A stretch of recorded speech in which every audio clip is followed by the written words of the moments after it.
喜べ少年. That's right, rejoice everyone, and get out your salt shakers. It's time for Let's Talk Fate Grand Order, episode number 9. The not-so-mighty number 9. As always, I am your first host, Omega. I have the skill, Clairvoyance JP. And with me, as always, is my illustrious co-host, Lucky, and his skill, Hype, Rank B. Everyone, welcome back. I hope you haven't been getting spooked by no skeletons. Somebody say skeletons? Skeleton warriors! So, Yeah, I got a lot of buttons for things now, guys, including skeletons. We'll hear more from that later, I'm sure. yes, if you've been anything like us, you have been like losing sleep over trying to get through this Halloween event. Yeah, there's a lot to cover there, and I'm sure we'll get to it in a second. First, obviously, though, we have to get through our usual round of disclaimers. You know, we've got some news and stuff we're going to talk about, so spoilers are going to come out both for the Halloween story, because we're going to do a little bit of retrospective on that, I'm sure. If you haven't gone through it already, get wrecked. Yeah. I mean, it's not that long. You should have done it already. We're coming up on the first week out of 2.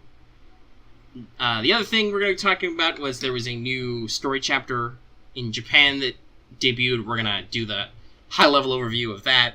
So, some details of that and the servants are actually going to come out. And so, if you want to keep yourself fresh for that, you should, not pay any attention to that. Go on and get on out of here. And as always, there's going to be a lot of waifu talk. Yeah, there's new waifus to talk about, in more ways than one. Mm-hmm. But of course, first, we have to talk about everybody's most important question: where the fuck is Ron? Hey, Lucky, do you see something on the Chaldea display over there? What does that say? I don't know. Let's see. It says sub-singularity Q. I believe the scientists are calling it the Escape from LA2, a Revenge of the Electric Boogaloos. I believe it has a Humanity Foundation value of F. Yeah, that's not a problem. We're not gonna have to deal with that anytime. We'll just let Roman solve that. He can do that. He's good at that. So, first, let's check in with everybody's favorite Kohai, Mash, because I'm sure she has some stuff to tell us. Senpai, 起きてください. That's right, it's time for Wake the Fuck Up Senpai, our regular segment for all your latest pro tips and tricks. If we wanted to, we'd blare some air horns right about now. Super pro tips, all that. We've actually built a lot up in the backlog. Let's see, what's the most relevant lately? Let's go with this one. So, double check your banners, guys. North American players, we have plenty of lead time on knowing what sort of rate-ups there will be, even if there's going to be new ones, because there are. That is both explicitly happened already and has been made clear by the localization team. But even then, we know exactly what sort of banners there will be and when limited servants will appear, especially once we hit the new year. The timeline should be roughly the same. So if you really want a limited character, be sure to stock up your courts well in advance of their appearance. We'll be getting a little more into the actual probability of rolling the gacha later, I think. But, yeah, just, playing your roles, basically. But at the same time, don't stress too much. There's several guaranteed gachas which use paid courts, so if you've got a little cash lying around. And as always, there are always more raid-ups. There was, this whole thing about how, oh my god, Brunhilde's never, she's almost never had a raid-up. She only appeared on raid-up like once. And then immediately, what happened? She got a raid-up in the 2017 Nero. Mm-hmm. Yeah. For my pro tip, I'm just gonna say something that I discovered recently because I was dicking around. But if you're interested in revisiting old Singularity interludes or event logs, you can find them under the material tabs in my room. It's great if you want to like revisit memorable scenes or laugh at some jokes. As I said, I went through back and read Bodika's again because that one's a little wrong, but very funny. I haven't read her interlude yet. It's funny. She's on my long list of people I need to level up and probably bond up. That's a pain in the ass, though. Like, to do Romulus's interlude, he has to be Bond 5. Wow, really? Yeah, no, I've been working on that one for a while. He's sitting in my backlog with some CEs equipped. Yeah, that's how to do it nowadays. Yep. Him and Phantom of the Opera. Because both of them have Quartz interludes. Oh, nice. Yeah, and Quartz is important. So, let's pivot from that to our Records from the Throne, our regular achievement topic. This is mostly you, buddy. Yeah, this is mostly me. As I said, if everyone's been paying attention to like the Fate Stay Night's Twitter feeds or Facebook pages, you know that they released the dates and tickets for the Heaven's Feel movie here in the U.S. I managed to score me a ticket. That wasn't much more expensive than a regular ticket. The only problem is I'm gonna have to drive about 2.5 hours to go see it. But it looks like I'm gonna be getting a sweet poster, which I'm totally gonna frame and hang in my wall. So there's that. I said I got a couple smiles protected here. With this Halloween event, I was finally able to get the last materials I needed to protect John and Saber Alter. So yeah, I got some sweet Ascension art in my support list now, so I'm happy with that. It definitely says something either about our personalities or our luck that we both have 2 servants, max Ascension. One of them is John, and for me, the other one is Emiya, and for you, the other one is Saber Alter. Oh no, you sir, you forget. I also have that's right. You max Ascension the cat. You did that a long time ago. Yeah, I'm at 3 now. That's okay. I'm working on some max Ascension for some people. I just need some elements. They include things like Dragon Fangs or Dragon Scales. But I've got 120 AP now. That's pretty cool. It's really handy because of it's perfectly round for all levels of AP expenditure on everything except free quests. But let's turn from that positive note to a less positive note. It's time for not all the world's evil, but pretty damn close. Lucky. All right, so this is me. Tell again, us your salty tale of woe. Yes, everyone, bring out your salt shakers, because as you, if you know me, I've been talking for the past few weeks actually about how I had all this quartz, all these tickets, and I was so dead set on rolling Tamamo-no-mae. And even with 5, well, actually, technically 6 pools now, because I was able to get another one. With 10 pools, 17 summoning tickets, using a shrine that I built. I had my Tamano figure, I had the Tamano mat, I had sake, I bought mochi. I arranged it out, I burned incense, I did it super late night. But did you do the thing with the image where it told you to touch your phone to bless it? Oh, no, I didn't do that. I forgot. Maybe that was it. That was it. You had your perfect opportunity. That was it. You didn't bless the phone. I missed it. I didn't bless the phone, so guess what? I didn't get Tamano. I was I wasn't stupid upset because I actually posted all my draws on Twitter. But I got I got something even more rare. I got the petite Halloween devil, the little Halloween devil, the limited CE for the event, which after the event goes away is gone. So, and I got 2 Carmillas, and right now I'm on a big Carmilla kick. Mm-hmm. Got a bunch of Halloween arrangements. I got 6. That's fucking nuts. Yeah, you were pretty and a whole bunch of other stuff. Pretty well set for the event in terms of event CEs right away. Yeah, it really did. But at the same time, I'm just all like, this is how my luck works. I get what I need. I don't get what I want. Unless you think you don't want it. Like, you don't even necessarily need stuff like rolling a saber altar. But it just happens, generally, in the background. You've already rolled a gold saber. Don't be like that.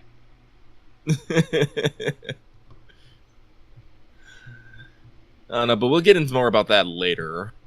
Yeah, that's definitely a Chumley of Free Talk bullet point I want to talk about, because, or actually, that might even be, technically, putting on the exposition glasses.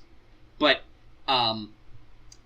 because this is, NA's first major salty gacha, I think. There were a lot of people rolling for Tamamo, and a lot of people didn't get her. And then there are some people on my friends list who already have Max Ascension Tamamos, so you know they were prepared. I may have kicked out a couple fuckers off my friends list just out of spite, just saying. I'm more concerned with the people who have fully ascended caster Lizzes already. Those people scare me. Oh yeah, I got a couple of those too.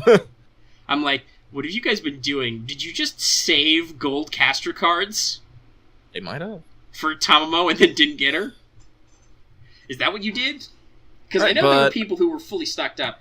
But yeah, so, yeah, we're gonna have a little... Normally we do skelograms, but I think we're gonna put that off for a second, because that's all JP news. So if you're a pure NA player, pure North America, or the North American version, I should say, because I know we have some players who play the English version who are not necessarily in North America. But if you play the North American version of the game, and you don't care at all about Japanese stuff, we'll put that off for you, so you can just get to probably what your key point here is, which is the lovely stuff about Halloween. So, Lucky, I stepped out of the observatory for a little bit on my union-mandated quartz break, and when I came back, it's a little spooky in here. No. Yeah. Do we want to talk about that? That spookiness? Yeah, that spooky is it's pretty important right about now. Yeah, so now, let's see here. So we've been in the spooky event for about almost a week now, right? Yeah, it'll be a week on Tuesday. Yeah, Tuesday. So let's see here. Oh, I know what we're gonna start off. Let's start about our story and the letter that you received. So I have a little bit of story about how I received this letter. It was midnight, or it was right after maintenance ended, so I was going to go to bed, but then I pulled it up to check on it, and I was going to look at the map, and then I forgot that every singularity or whatever starts with a little story bit before you even get to look at the map. So I didn't start playing right away, but I accidentally got into it at 3 o'clock in the morning. And oh my god, guys, this letter. Oh man. Oh man, so when I was reading the letter, it started off very nice, oh, this is very prim and proper, and then as it goes on, it just got more Lizish. That's the only way you can describe it. That's a thing now, just Lizisms. Yes, Liz has a very particular speech pattern, and this letter is full of them. Yeah, it's you said, oh, you're invited, la la la, and just into blood, torture, piggies, dragons, idols, and you're just and it's great too because everyone knows it's Liz, just straight out the gate. But everybody's like, and the don't thing say that killed me, don't mention her name. Just don't say who it is. That's something they actually said, and throughout the entire event, they're just it's Liz. We just kind of deal with her for reasons. Yeah. It's also shout out to Maid Carmilla. By the way, I want this as a servant or CE, top tier. People don't even know. Papa Vlad and Ultimate Maid Tamamo. It's they were great all around and hilarious.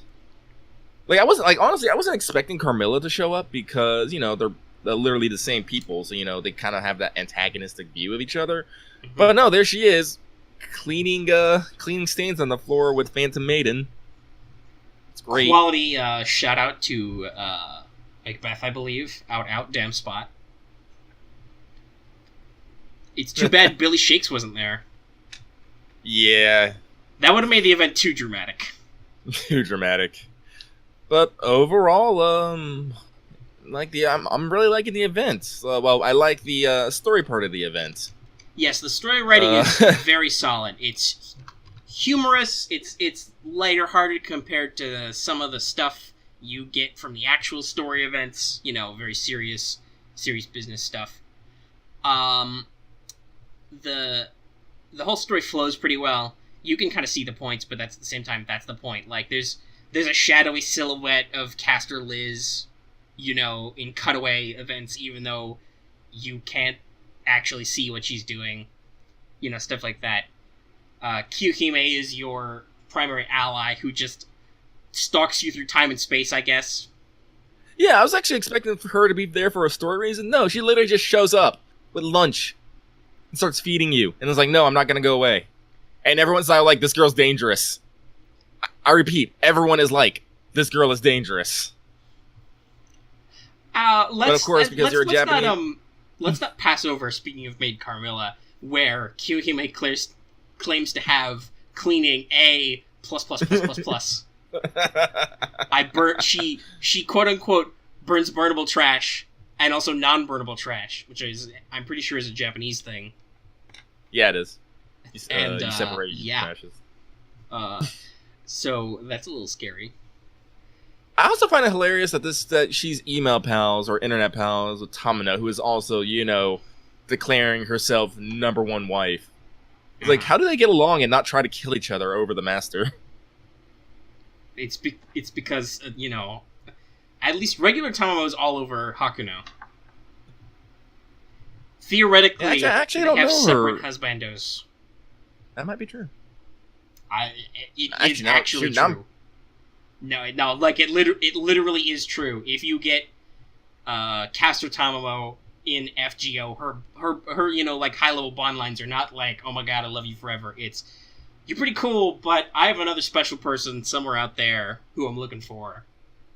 Oh, okay, that's good. I Okay, think different husbands. All right, Nero's the same too. That's why Tamamo Cat and Nero Bride exist, so you can have your intense waifuisms with characters, but you also don't break up very popular external fandom pairings. I feel this. It also makes me a little sad. Don't feel sad. Understand. You're also already Hakuno. That's the beauty. We both played Extella. We are also that other person. This is some parallel universe quantum time lock shit going on here. Yeah, let's try not to get pruned and let's move on. So, alrighty. The story quests are great. Here's one thing. The levels in this are incredibly reasonable. The highest I've seen is like level 40 recommended, and that's in the current event quests that are unlocking like right about now. It also gave me a new level of respect for Sumanai, because goddamn, that guy's like a brick. But anyway, the story quests are incredibly reasonable. Fucking like dragon, said, holy shit. There was a dragon. That was a little freaky. Vlad's a 5-star berserker. That's a little worrying, you know, when you run into that. With a single target noble phantasm, i.e., if he does it, well, somebody's dead. Somebody is dead. Did you evade or guts before this? No? Well, somebody from the back row. Come on in! You see, that's actually very horrible for me right now, because in order for me to put in all 5-star CEs, I had to like basically decimate my backline. I think I have Caster Ku and Billy Shakes back there right now, and it's like they're all right. If you want to actually they're not live, great. I recommend you buff up Hans and put him in one of those slots. He is like despite being a bronze, he is a top tier support caster.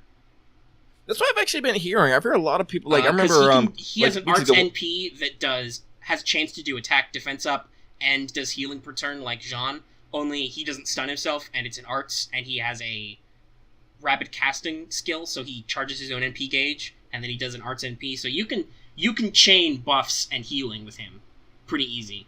So that's why everyone likes him. Yeah, he's very solid for his cost. If I did not have Jean, who is a way better tank, I would use him more.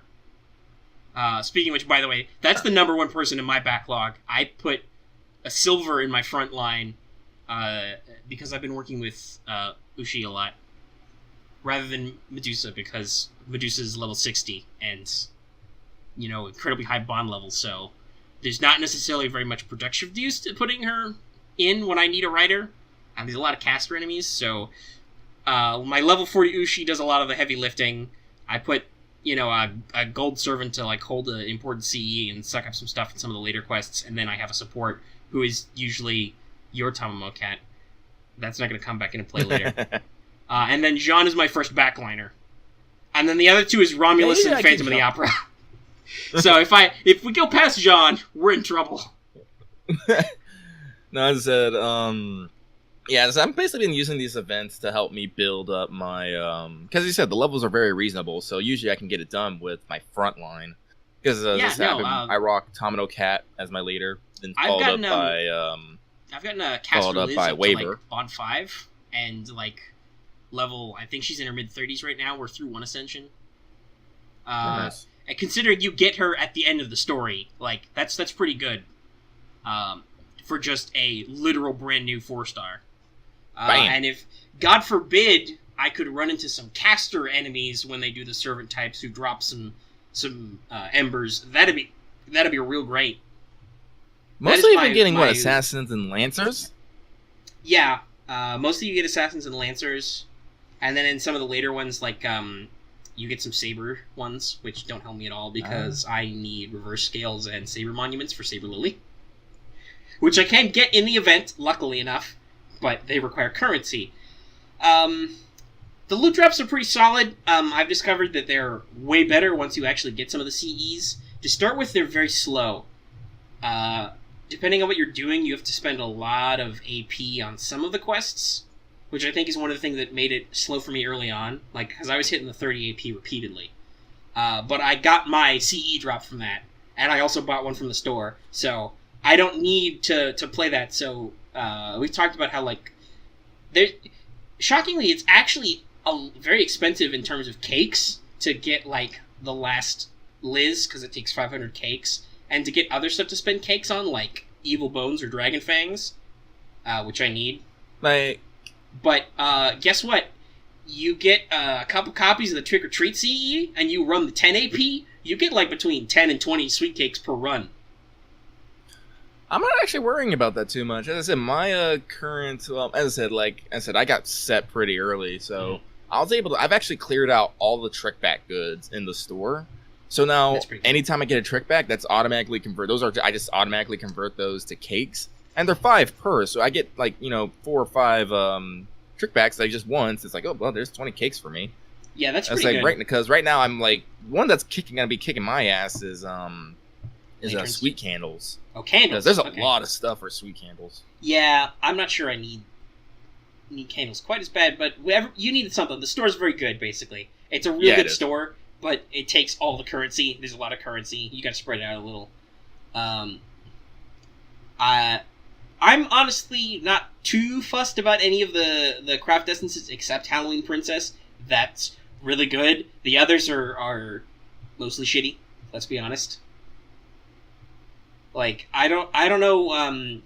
Halloween Arrangement is one you can only get from the gacha, like Halloween, like little, like Petite Devil. That's what I'm looking for. So I don't know how good, like, that one is, but, like, Jack-o'-lantern's bullshit. It's a 3-star for, like, 1 plus 100 damage total each shot. I'm gonna guess that's like 200 or 250 max limit break, so that's worthless. Don't even bother. Maiden Halloween is kind of interesting because it gives you plus healing, but at the same time, like, if you're actually healing, that's not a huge deal. And Trick or Treat is okay, I guess, if you have a really debuff focused servant, but I don't see a desire to max limit break it. But Halloween Princess is really good. Start with NP charge and does NP up, NP strength increase. That's great. So I'm gonna try and get all those out of the store so I can finally get enough and max limit break that. Here's an important point while we're talking about it, because I think we're wrapping up our we're coming to a wrap up on our Halloween discussion. I think Don't worry, there is going to be a rerun of this. It's next year, but there will be a rerun. So if you like miss out on that last CE to Max Limit Break It or something, it's not gonna stay unbroken forever. All right, guys, like you'll get another opportunity. You know, God forbid you miss out on a copy of Liz or you miss out on a candy or something. You shouldn't miss out on candy. There are like 20 trick bats. Seriously, guys, there's 4 of them. I already have all of them. And I have a copy of you know, the Halloween Princess for the store. So, it's not hard. But, you know, like I said, God forbid you miss some of those. It's fine. And everything else, it's just EXP cards or mats. It's good to get them quicker, but it's not going to kill you if you don't get them. You know what I'm saying? Mm-hmm. But yeah. I'm just being a completionist bastard. I just literally want to empty the store as much as possible. And I mean, it is possible. You can do it.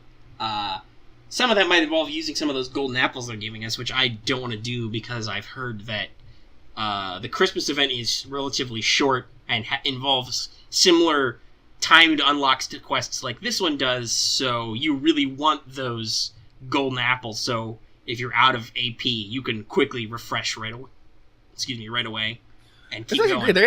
They're giving us like 2 to 3 apples a day, so basically I haven't still actually dipped into the apples that have been given to me before. I still have like 9 apples.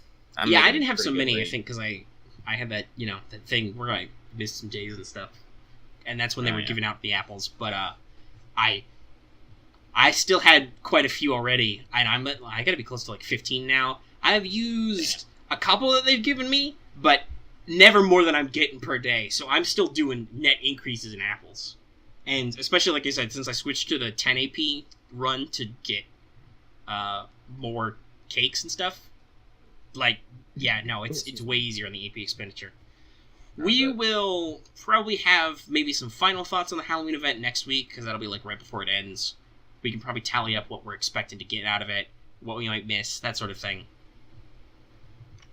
But, yeah, so that's Halloween, unless you've got any more thoughts, Lucky. But a quick pro tip for those who doing your Halloween events: when you do get your CEs, it's like don't fuse them together yet, because you got to remember every individual CE increases the effect of the other ones. Because right now I have 5 Halloween princesses. I was lucky; I got all the ones in the shop, and I was able to get one in a drop. And I only run support servants who have it, so I can run 6 Halloween princesses and get plus 12 sweet candles, which really, really helps. Yeah, if you need those candles, that's the way to do it. Like, you cannot imagine how many times I've been sitting in the support menu, combing and being like, okay, I know trick or treat isn't very good, but I really want those freaking cakes. Can you guys give me somebody? Oh, okay. You're only like level 40, but it doesn't matter because the levels are low enough. Like, you can do that. You don't need somebody's like level 90 max ascension Grailed Saber Altar or whatever, or Gilgamesh. You know, you don't need to go that crazy. Shout out to Master Sairi for having the Max Ascension Grailed Saber Altar with usually the relevant CE I need. You are a gem and I love you. Yeah, shout out to all of our friends lists. Everybody, you're great. I'm trying to be great. I'm not getting friend points for shit, even though I've got quite a few people equipped with the CEs. Like, seriously, I get like 20 every time I log in, and it's still most used classed all. I don't really know why. It's Jean's good, but I don't know if she's optimal for this event. But all right, let's go back then and let's check in with some Skeleton Warriors. So, by which I mean skelograms. It's all Japanese news because the only thing going on in North America right now is Halloween. We'll probably get something after the event ends, but right That's now usually we're how that just works. riding the Halloween. All right, so real quick, the FGO Twitter in Japan just hit 1 million followers. All you Japan players have 10 quartz. Yeah, hey, that's good. 10 quartz is nothing to sneeze at. We should... Yeah. Hold on, what's the official US one at right now? Let's check. Because I follow them on Twitter. Let's see. Where are the... Yeah, Fake Render USA.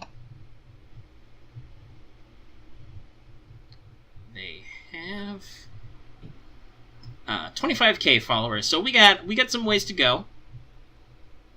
But still, also seriously, guys, like if you don't go to them, I know they only got 150 tweets since the game started, but still, like, it's a good solid. If you need some news, they usually retweet on point about everything.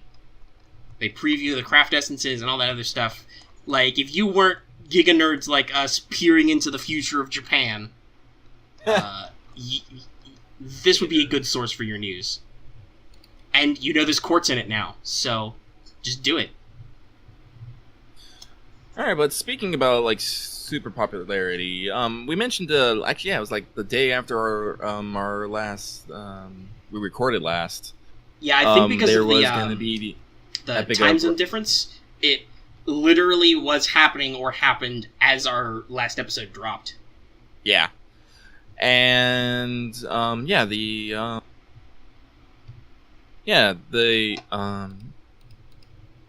anyway, they had decided to have the announcement stream.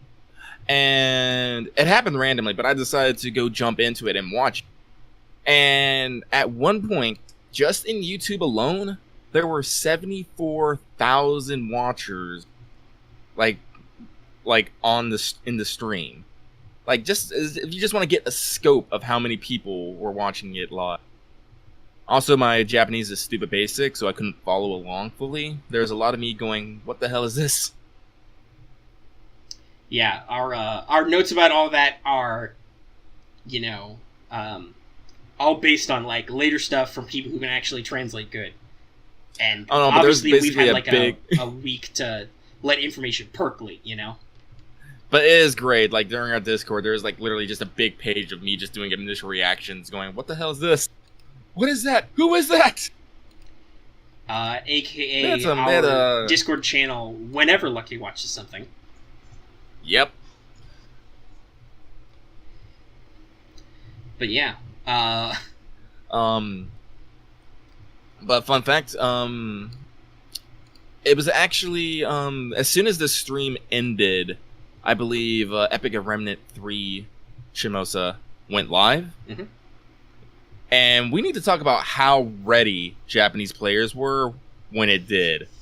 Like, I started checking Twitter just like a couple hours after the stream ended, and you just see post upon post of people drawing it, Max Ascension art, and it was honestly kind of crazy. It's like because Japan is at the true end game. Like, once they get done with their epics, it's like, well, we got nothing to wait for until they announce the new one, so let's stockpile, and they did.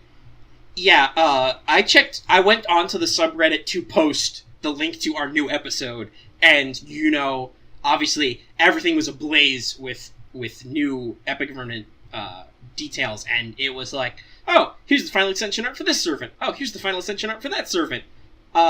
Hey guys, somebody's already maxed out their skills to level 10, which, by the way, takes a shitload of quartz points and, like, items. And there are new ascension items released in this chapter, presumably for some of these new servants. So, like, some of this isn't even just stockpile. This is just, holy shit, these people were so ready. And I was like, wow, okay. So, get good, US. Yeah. Well, I mean, we also just talked earlier about how there are people who, like, have Max Ascension Caster Liz already. It's not even been a week, and you can't access her in the store until you beat the chapter, and it's, tiered behind 4 different drop items. We can do a quick summary of the chapter. We're not going to go into too details, because obviously it's in Japanese, so neither of us are experts at that. Nope. So, well, let's go into some new servants and stuff. Well, yeah, I think, because it's not actually a bullet point, I want to briefly, talk about the outline of the chapter. We talked about it before, how it's set in Shimosa Province, so it's a historical Japanese setting. Apparently it draws some parallels to some pretty classic, Japanese stories, which, oddly enough, involve dead people rising up and causing a lot of problems. I've heard that it's a surprisingly violent and bloody chapter. Like, the enemy servants are actually causing trouble in your neighborhood. And not just necessarily off-screen, like, you know, how Orleans is like, well, so, you know, Jeanne Alter has kicked everybody out of these towns with her dragon army. Like, you know, some of these people you run into are in the middle of killing peasants and stuff. Oh, man. Yeah, it's, welcome to Fate, guys. In case you forgot. It's pretty grim. Pretty grim down here. Your major ally is Musashi, which I thought was a little weird. They've got such a... Your prominent ally for the entire chapter is a limited servant. But I guess that's just how it is, because they introduced her already. I guess theoretically they could have done a Tamamo and made her not limited after, but I don't think they did. We'll see. Maybe they will. So let us now talk about those new servants and stuff, because there's quite a few. So, the one we got a brief glimpse of before was Assassin of Paraiso, or Paradise. True name, Mochizuki Chiyome, which was a data mined name from before. So it turns out that that was a girl, and she is a SR assassin. Snakes! She's got a real snake theme.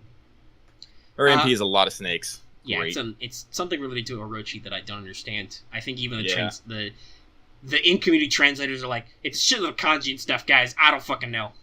It's Japaneseism. Yeah. But yeah, she's got like a snake eye under her eye patch and all that stuff. Her first ascension is a little chuny looking, with the eye patch and the weird like fishnets and bondage straps. She actually is one of those few servants who gets less uncomfortable as you ascend her. She like switches to a Miko costume, because that's actually true to her legend.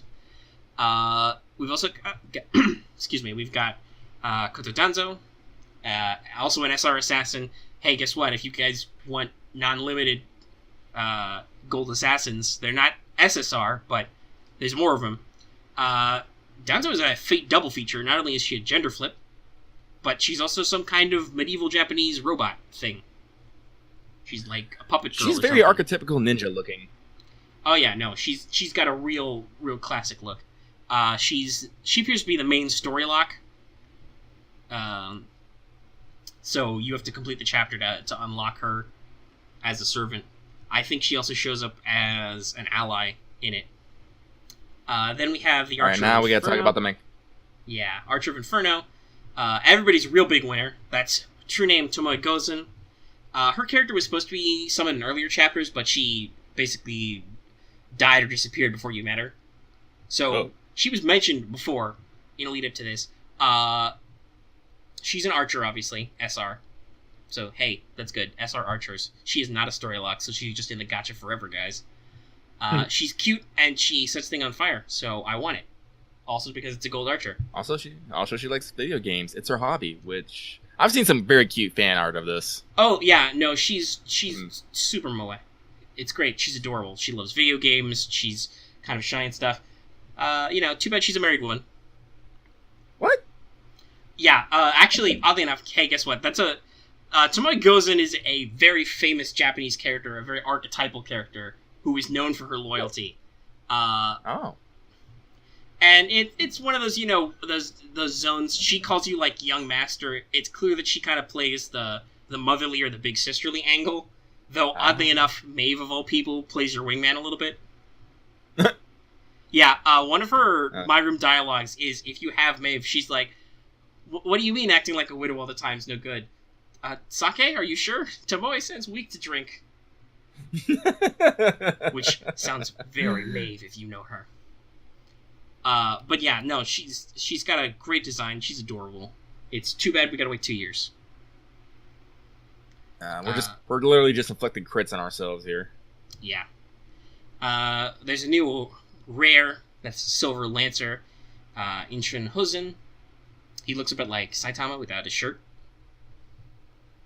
Bald, muscular. He's all right. He's got some interesting skills, I think, but he's still silver. But at least that means you can roll him in the friend point gacha.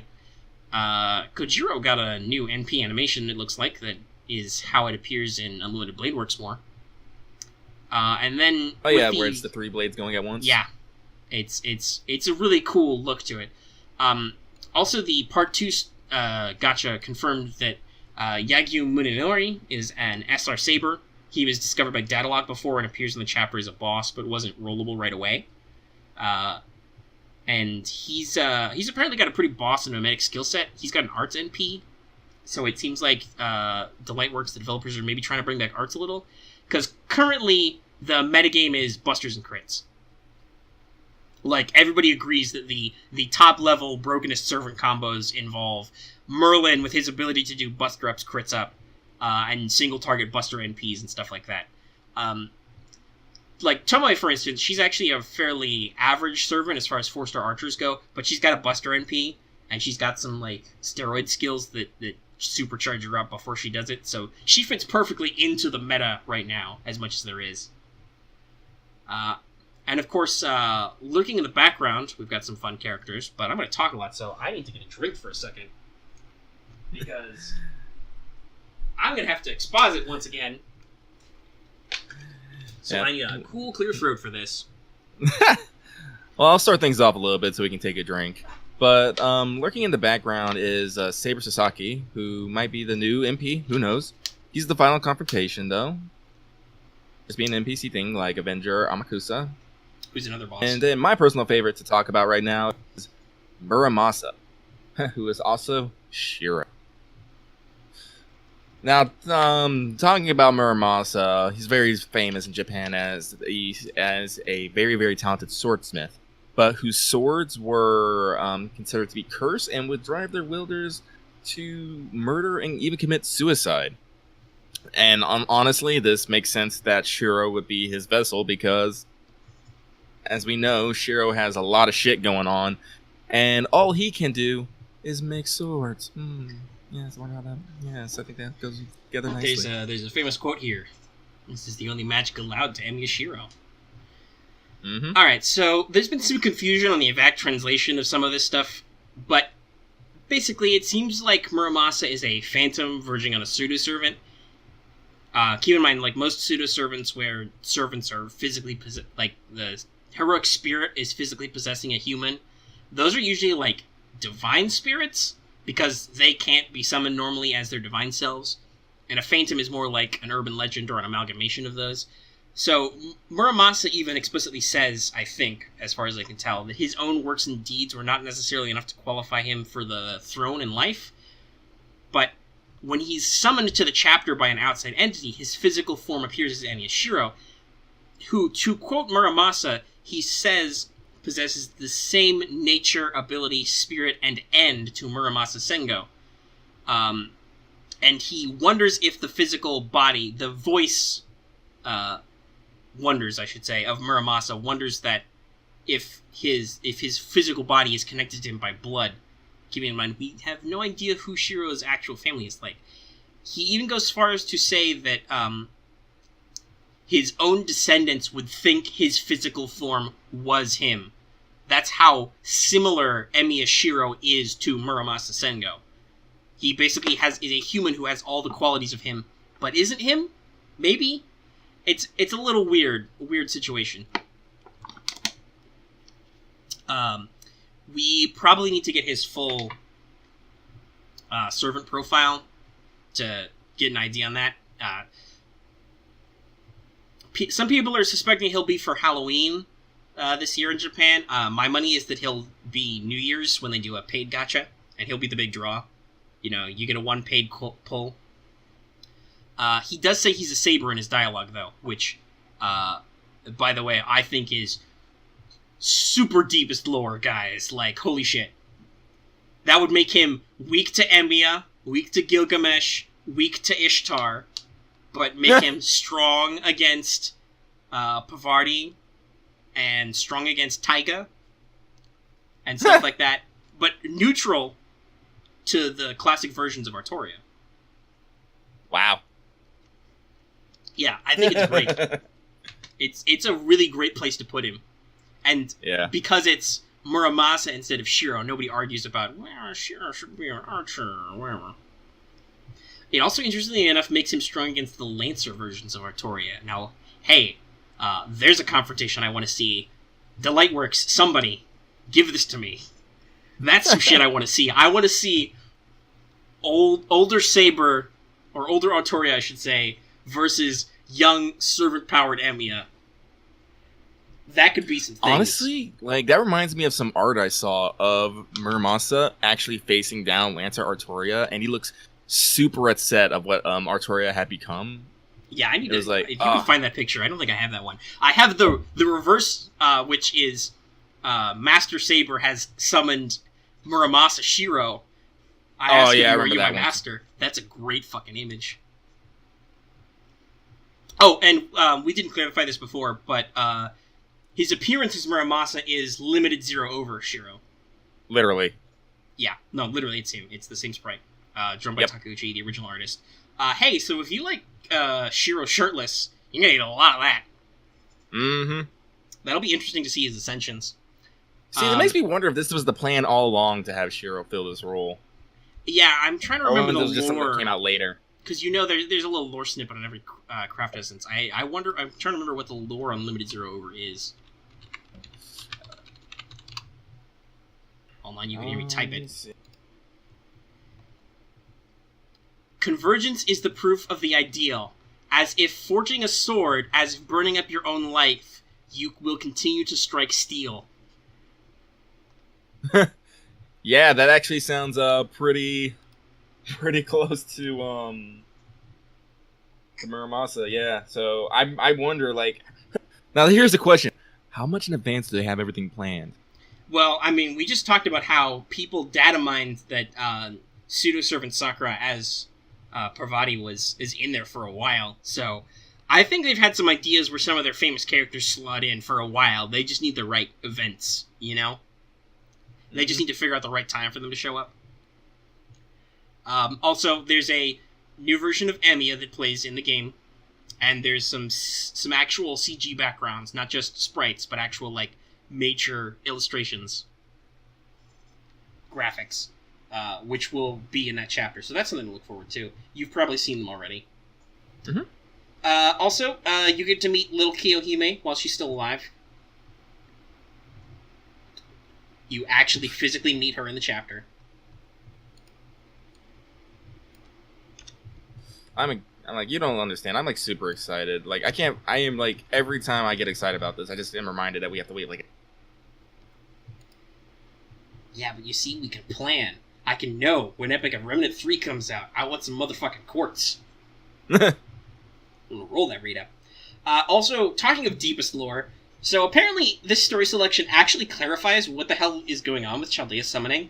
So, canonically, all servants are summoned and reside in Chaldea for story purposes. They are actually summoned in the summoning array in the observatory.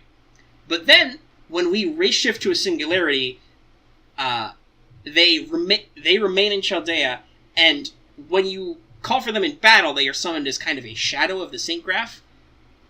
So this explains why your stockpile of servants don't appear in the story. They only briefly appear for the battles. And it could explain why Ascension helps. You basically refine the copy of the Saint Graph you have, making it more potent as you call on them to fight for you. I feel like this means that we literally use their card to summon them. It's like, are we crossing like trading card game levels here? I mean, that was always my headcanon. I always joked about having like Medusa in my back pocket when I met Setheno way back in Septim. My personal thoughts is this gives me higher hopes for like an actual FGO anime adaptation of like the story chapters, because the anime could actually pull the best and most relevant servants to do fighting while still keeping focus on some of the story elements, but, you know, not needing to go too far in the character limitations. And hopefully they could cut down on all the fluff fighting, like killing waves of chimeras and stuff. I hope they have to have a sweet summoning animation where you like pull out the card and then, you know, it spins in the air. He grabs it, throws it down. Summons, yeah, you need to have a repeated animation, of course. Yeah. I think that's all of our major bullet points about Shimosa. It's pretty cool. Really, all the story events are pretty cool from here on out. But, you know, it's cool to see that stuff is staying good over there across the ocean. And will continue to be good for us in the future. Yeah.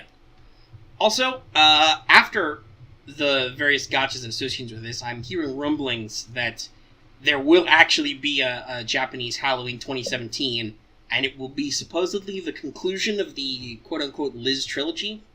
This, I think, was previewed on like the official Twitter and stuff.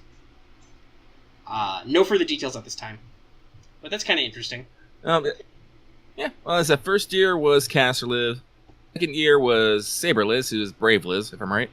Yeah. So if they're doing another Liz, I'm putting money on either an Archer or a Rider Liz.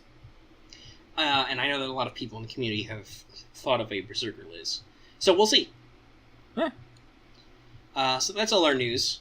Predictably, that took up most of our time, I think. Yeah.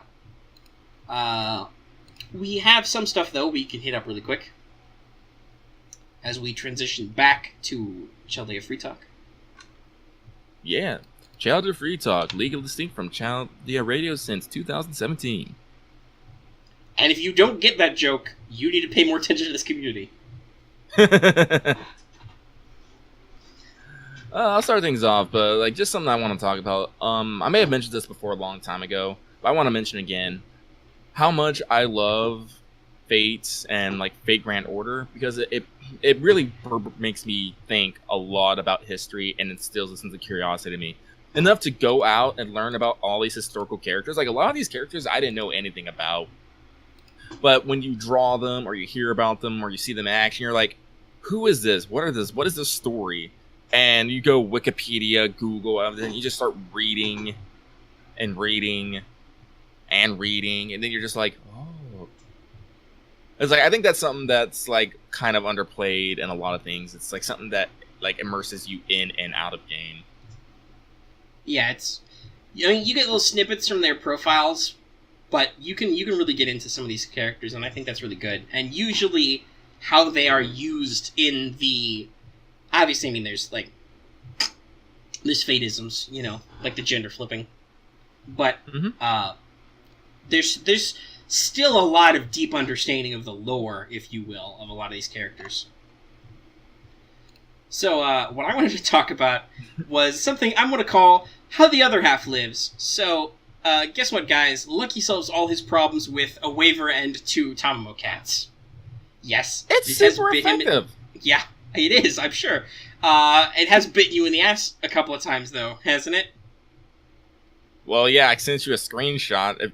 You should throw it up so everyone else can see what I'm talking about. Let's see. I don't know if I saved that. I'll have to probably go back and double check it. But yeah, let's see. Hold on. What's the time code? Alright, so at... basically 53 minutes into this episode. By the way, yes, that is where we're at right now. We've just crossed 53. I will throw up the screenshot where Lucky stunlocked himself using 2 Tamamo Cat NPs back to back. What's great too is it's actually it's a very beautiful shot, because I'm fighting Tamamo Cat. I have 2 Tamamo Cats in with me. And I'm still locked, and all the cards are Buster cards. And for more symmetry, it went support Tamamo, my Tamamo, support Tamamo, my Tamamo, support Tamamo. It's like there's just like this extreme sense of balance in this shot of fuckery. Yeah. It's like, it's why I had to... It's kind of amazing. Yeah, it is. Alright, I found the image, but I need to... There's no short way to go back to it. And... Oh, okay, here we go. I'll jump to me. There we go. Now I got it. Good, I go ahead and save that image in my relevant folders. Oh, and I should say, I forgot about this earlier, and I'll have put this in the video description. Hopefully, future me. But I have already picked out what our background image is going to be for this episode. And that goes credit to Reddit user Getsuga. I'll have, their name and spelling all in there. But they made a great edit of some stuff and relevant to people's experience with the Tamamo gacha specifically. And I was just like, hey, can I use this in a video? Because it's real good. And obviously you guys will already know this already. But yeah. What image is this? Oh, did I not share it with you? Hold on, let's get a live reaction from this guy. As I dig through my extensive extensive image folders. We've both been building up our FGO image folders. It's kind of crazy.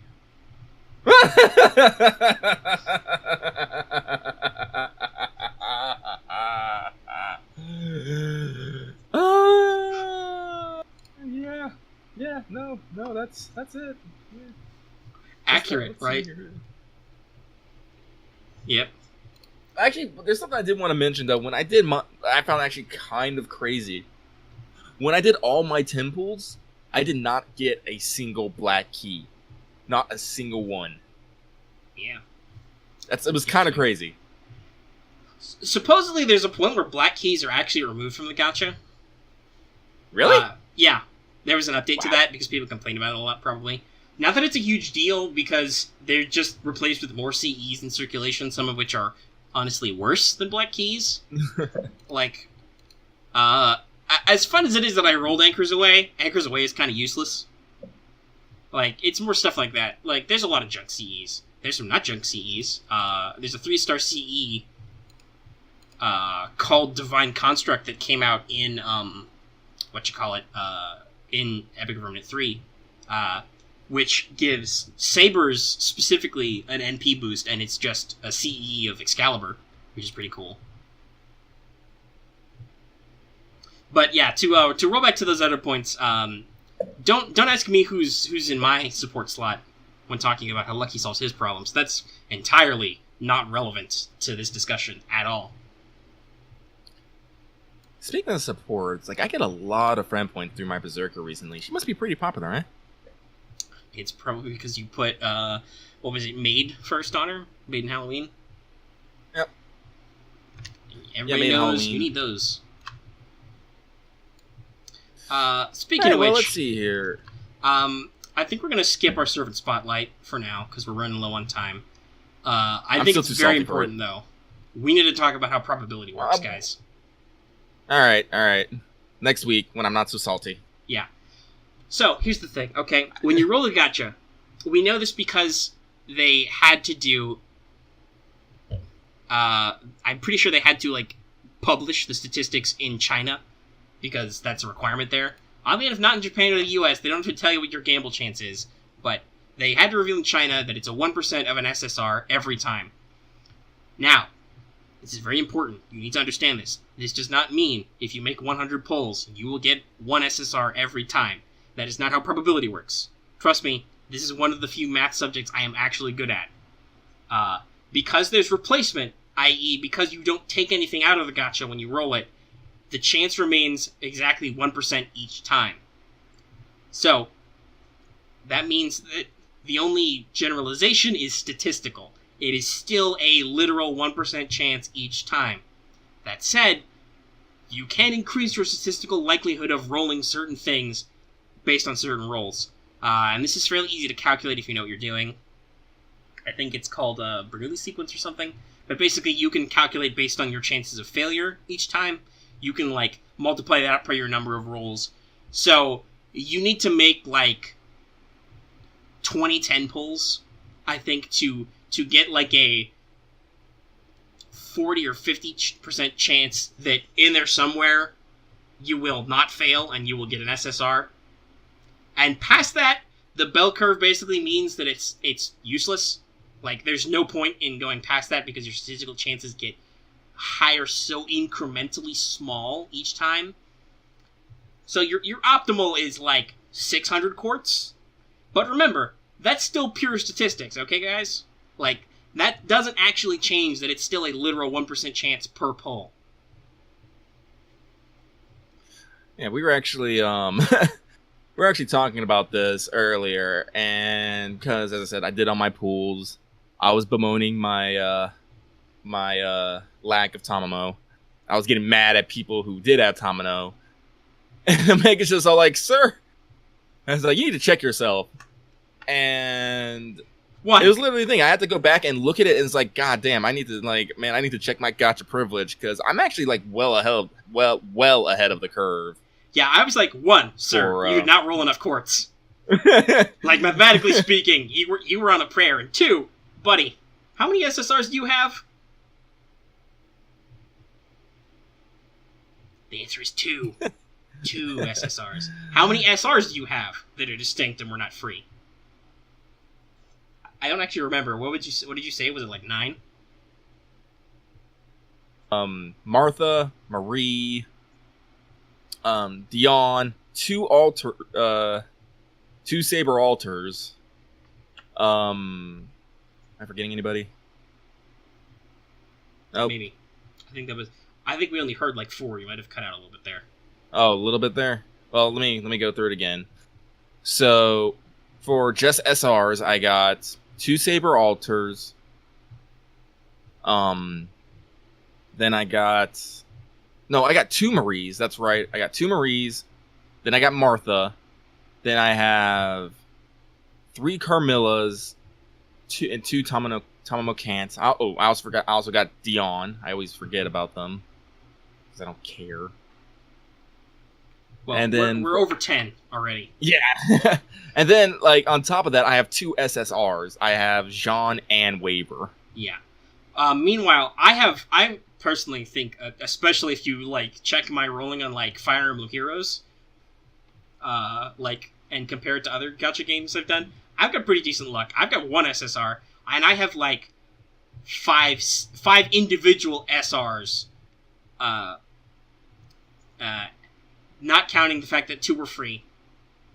And then I rolled, like, in addition to getting 1 off the special ticket, I've rolled, like, 2 copies of Emiya, so I have an NP3 Emiya. So that, I think, is a much more reasonable roll for people who are not clearly either have the most phenomenal luck or are clearly wailing. Like, okay, guys, listen. I'm Dolphing, so I think I'm, like, 5 rolls ahead of Omega right about now, I think. Probably something like that, because I've only bought Quartz, like, once. Yeah, I think I've... And I got jack shit on it. Actually, no, I guess that makes it 4 then. Because, yeah, you bought once. Mm-hmm. So, yeah, I'm 4 rolls, so... Who knows? Oh, man, let me not even get started on my CE luck. Jesus effing Christ. Yeah, I still don't have some 5-star SEs, which is apparently something that's common. Like, there's some people who still haven't rolled kaleidoscopes.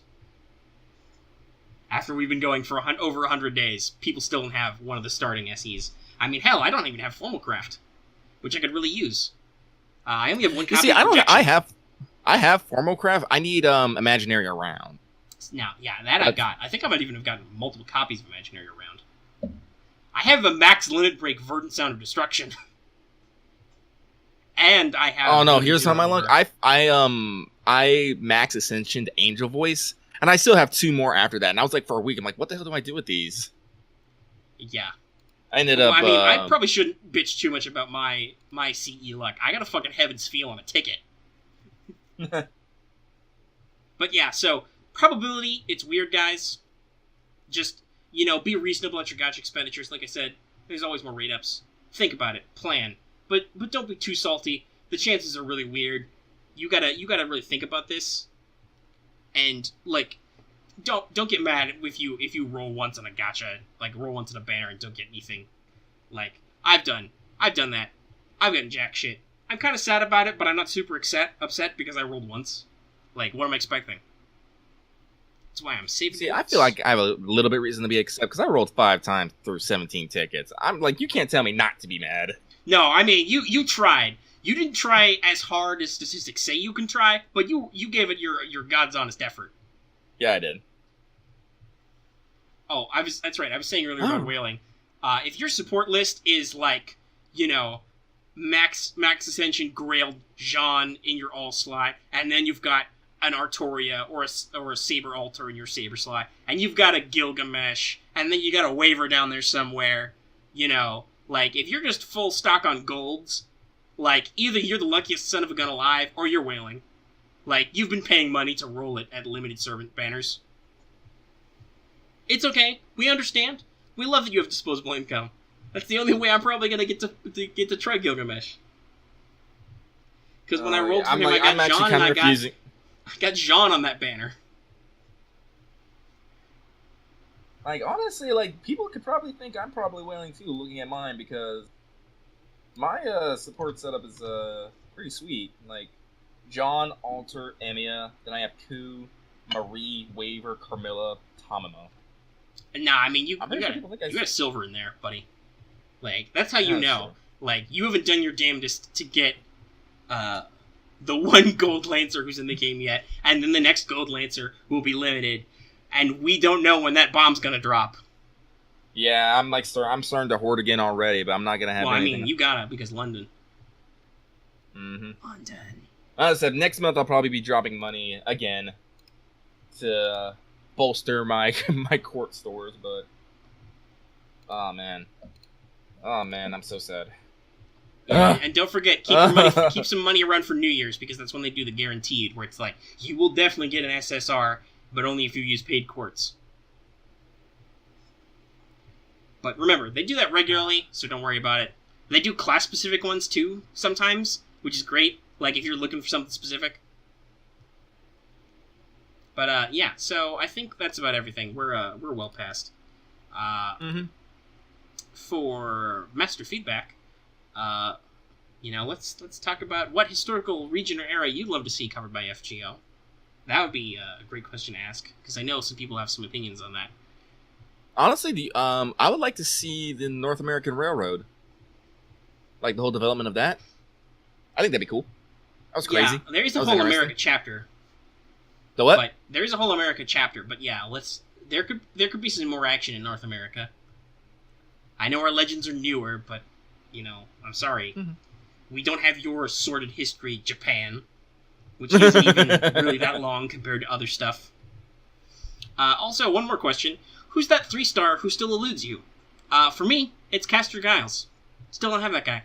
Even though he's been in the game since day one. Like, I don't have Hector yet, but that's expected. I haven't been getting a lot of friends points, so I'm not, rolling that a lot. Still don't have Castor Giles. Again, my skill is Luck EX, because I have all the 3 stars. Like, I got Hector in my last pool. And I got my second Euro. Probably work. Oh, I need to work on a stereos. Shit. There you go. There's a thing to do. Here's also another funny thing. We talked before, joking about how our first merch should be the Dragon Mom t-shirt. In comparison to a subject I think we will definitely be revisiting next time, we also have now discussed having a t-shirt or possibly caps and mugs that just say waifuologist on it. Possibly with a generic anime girl silhouette. And do remember, if you would ever actually buy merch that we make with, like, Dragon Mom effect or waifuologist or whatever on it, please let us know. That's not that hard in this day and age. We can get some graphic design people together. We can do some stuff for that.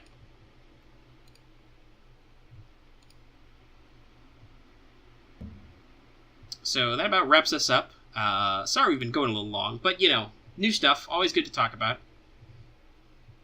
And we've got more still to talk about when we do our next episode. I'm sure we'll fill up on all that wonderful stuff.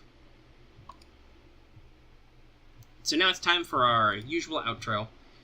The drill, hopefully, if you're listening a long time. If you like this video, give it a like. That's great. We love seeing those likes. It helps keep us in the algorithm and all that. Obviously, interestingly enough, even though our last 2 videos have about the same views, the most recent one got less comments. That's interesting to see. So we love to see your comments. We love to answer them, and obviously that's why we ask Master Feedback questions, because we want to see your commentary. And of course, if you haven't already, please subscribe. Let's see. Any other final thoughts for the audience out there? Lucky.